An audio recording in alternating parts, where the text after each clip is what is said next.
هلو هلو، ازيكم يا بنات؟ عاملين ايه؟ انا تيسير، وهنا هنتكلم عن كل حاجه تخص العروسه من قلب تجربتي خطوه بخطوه، والحاجات اللي انا وقعت فيها في جهازي.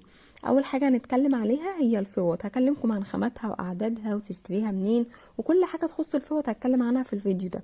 بس قبل ما نبتدي الفيديو ما تنسيش اللايك وكومنت حلو يشجعني، تشتركوا في القناه، ويلا بينا نبتدي الفيديو. الفوط في الجهاز احنا مش بنجيبها منظر كده وخلاص، لا، دي حاجه احنا هنستخدمها يومي. فلازم نختار حاجة تبقى قطن 100%، ونخلي بالنا من الماركات جدا. بيكون مكتوب عليها قطن 100% بس هي ما بتبقاش قطن خالص، وده حصل معايا. الاخطاء اللي انا وقعت فيها في الجهاز وانا بشتري الفوط والمفروشات هي حتة البورنوس ده كان مكتوب عليه 100% قطن، وانا كنت فاكرة ان هو فعلا 100%، وكان الراجل عمال يقول لي فيه كلام حلو قوي، وفعلا اشتريته. كان ملمسه ناعم وكل حاجة تمام التمام، لكن من اول ما استخدمته وبر على الجسم ومش بينشف الجسم خالص، من الاخر مش كويس. فعشان كده اوعي تقعي في الغلطة دي، ولازم تبقي عارفة الماركة كويس اوي ان انت بتشتريها، وعارفة الحاجة دي واستخدمتيها قبل كده او غيرك استخدمها وقالك عليها ان هي حلوة. خدي بالك قوي من الماركات، وخدي بالك جدا من انك انت تمسكي الخامة، عشان في ماركات اساسا بيبقوا كاتبين ان هي الماركة دي وبتبقى كوبي منها، ما بتبقاش هي الاصل يعني. انا اشتريت السروجي، وده في منه نوعين، في نوع منه حلو. هما اتنين اخوات عامة ان انا عرفته من مواقع تجربتي بقى. هما اتنين اخوات، في اي ار وفي ام ار. افضل نوع فيهم هو ام ار، لان اي ار بيبقى ناعم جدا وتمسكيه تلاقيه تحفة، بس هو معمول من القطيفة، فهيوبر على الجسم ومش مش هينشف الجسم كويس ومش حلو نهائي. لكن الام ار هو ده النوع اللي انا اشتريته، فعلا جميل جدا وبينشف وحلو ومش بيوبر. او تشتري من محلات كاربت لاند. كاربت لاند دول انا جبت منهم 3 فوط وطلعوا حلوين قوي قوي قوي الصراحه يعني. فكاربت لاند حلوه.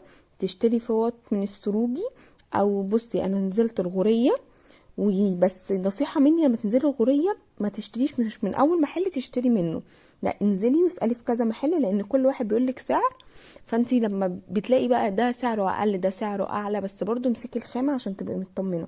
وكاربت لاند اشتري منه برضو تحفة. انا مشترية منه الفوط بتاعتي، مشترية منه 3 فوط ليا بس الصراحة حلو، ومشترية منه الحاف، ومشترية منه حاجات كتير قوي هكلمكم عنها في الفيديوهات الجاية. والهدير للمفروشات برضو اسعارهم حلوة قوي، وكمان الحاجات عندهم ماركات نظيفة واسعار كويسة. برضو في الالوان خدي بالك من حتة انك انت تجيبي حاجات الوانها هادية وفي نفس الوقت لايقة على بعض، وفي نفس الوقت برضو تبقى حاجة كده ما فيهاش رسومات مبهرجة، يعني مش حاجات بارزة وورد والكلام ده كله. كل ما الحاجة بتبقى بسيطة كل ما بتبقى احسن بكتير، ويبقى شكلها شيك جدا. وحاولي انك انت تنوعي في الالوان بس تبقى لايقة مع بعض، عشان لما تيجي تغيري وتحطي حاجة في الحمام او كده تحسي كده بتغيير وحاجة حلوة يعني. ما تجيبيش الحاجات اللي فيها لؤلؤ والكلام ده كله ملهاش اي لازمه، وبتعرفيش انك انتي تستخدميها على بشرتك او كده. جيبي الحاجات اللي هي حتى لو فيها رسومات كده في الاخر كده بتبقى لطيفه يعني، زي اللي انا جايباها بالظبط. الاعداد بقى اللي انا جبتها، انا كنت جايبه 11 فوطه وبرنوسين، بس الصراحه اللي استخدمت منهم قليل جدا. لقيت ان العدد اللي انا جايباه كبير، واللي انا استخدمته حاجه بسيطه.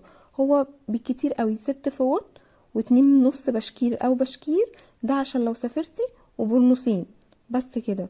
وتجيبي 3 فوط للمطبخ، انا كنت جايبه 6 ما استخدمتش منهم غير 3 بس. وبكده نكون خلصنا الفيديو. ربنا يسعدكم يا رب ويتمم لكم على خير، وان شاء الله تتجوزوا كده وتكونوا جايبين حاجات جميله. بس ده كان الفيديو بتاعي النهارده، اعتقد اني ما نسيتش حاجه، ولو نسيت حاجه اسالوني في الكومنتات وهرد عليكم، يعني مش هبخل عليكم معلومه. واستنوني في فيديو جديد. باي باي.